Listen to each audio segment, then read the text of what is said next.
Okay, here we have a new outfit that I want to make. It's a pirate outfit. It's not for myself, it's actually for my dear friend Tracewinkle.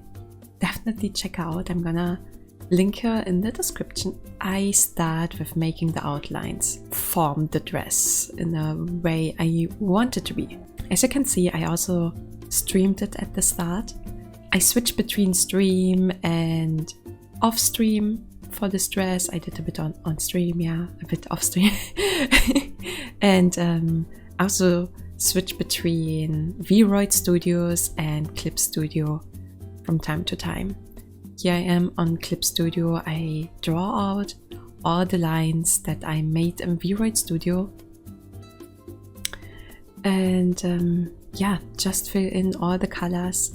Having a reference is very important for this, so you can do everything properly.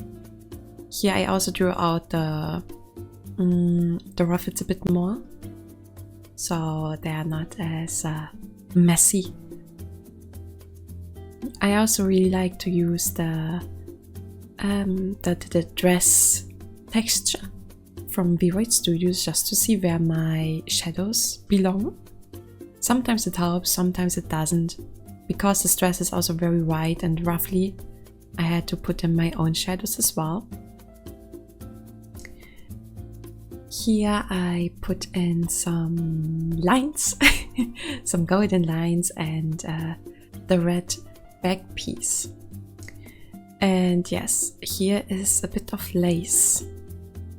The problem with this lace was that when you put away your stylus, your pen, it had this line, this outline. So I just made 2 layers of that and drew over them and then erased it, so it didn't look like I had those outlines.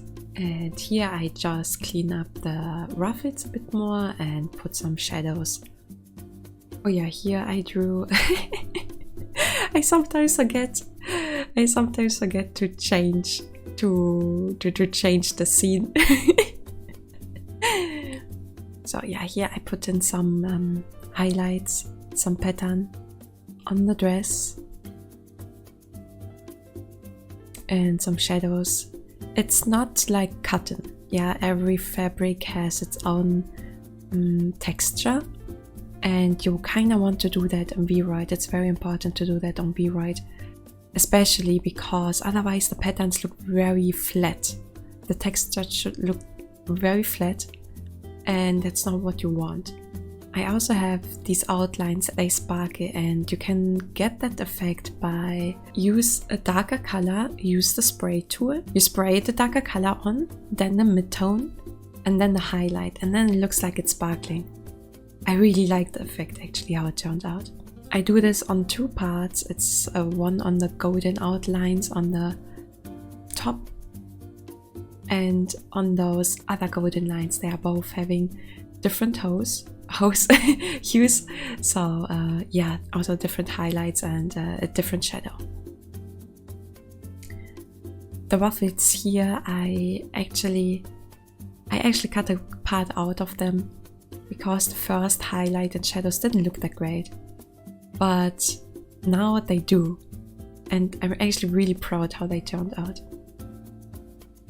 So the shadows here I drew with one hard side and with one smudged side, with one blurred side.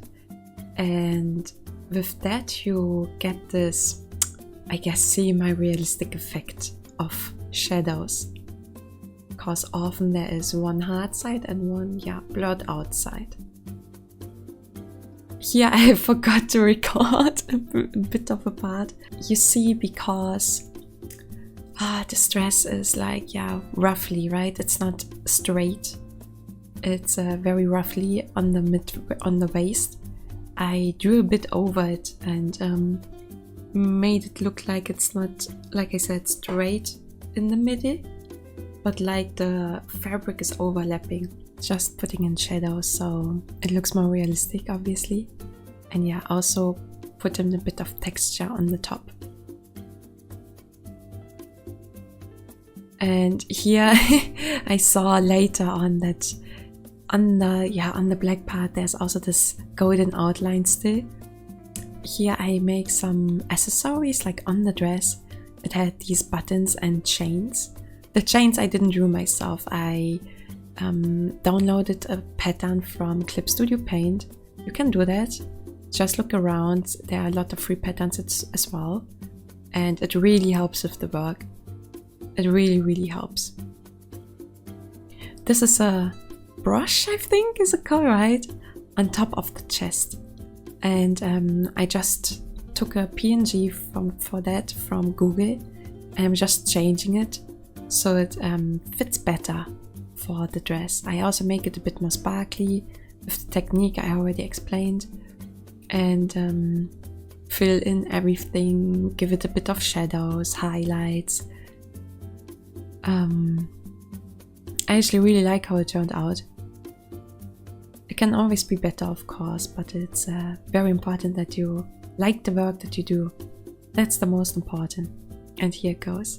Unfortunately, it got really low res for some reason when I put it on. But yeah, that's just how it is, because it's not a vector graphic, I guess. So yeah, something to remember maybe for next time. This ribbon I actually wanted to do with hair, to give it a bit more volume. But because this dress is not for me, I make it on the texture. And like I said, it's very important to put a lot of shadows and highlights on there, so it doesn't look flat.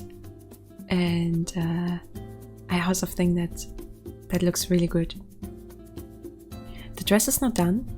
I start to make the markings on the skin. The dress has some gloves, and boots. You can make boots the same as you make gloves. You just draw them on the skin.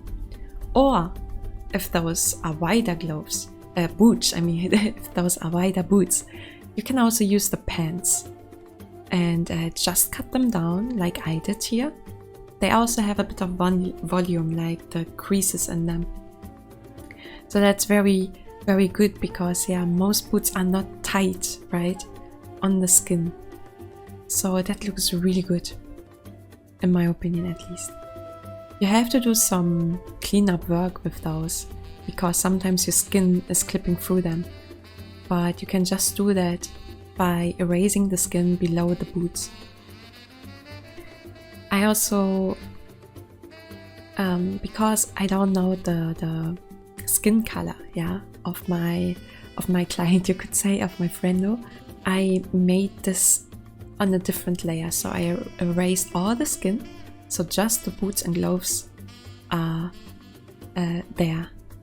So you can put this easily over your own skin and erase the parts you don't need, or that clip through the boots. Yeah, the rest is pretty simple, just drawing in your markings. Always look on Vroid Studios how it looks like, how it aligns. You have to do some like illusion thing, right? Sadly, Vroid Studios doesn't have high heels. I would really like to have some high heels, so I just used pumps for that one and put it on the highest setting, so they are the highest. But the heel is still very thick, unfortunately. But it still looks good in my opinion. And here I just put some highlights and shadows on it again, smudge it around. And yes, those boots are actually 3 parts: on the skin, the shoe itself, and then the pants for the upper part. I just, yeah, put in the finishing touches everywhere. Here I made some adjustments in Vroid Studios. I compared how it looks like, all the 3 parts together, and I just made some adjustment lines which I draw out here. And here you can see how it all looks like. I forgot to put my own skin on there. So yeah, just erasing everything that is clipping through, and then you have some nice looking boots. This is the finest pirate dress in all of the 7 seas. Red flaming velvet together with some black dark velvet and golden. I don't know what I'm doing. Yeah, done. I hope you enjoyed this video. I hope you liked the dress, and yes, check out Tracewinkle, check out my other videos, and if you have any question, feel free to ask, okay? I don't bite. I definitely don't bite, so yeah. I hope to see you again, and goodbye everybody.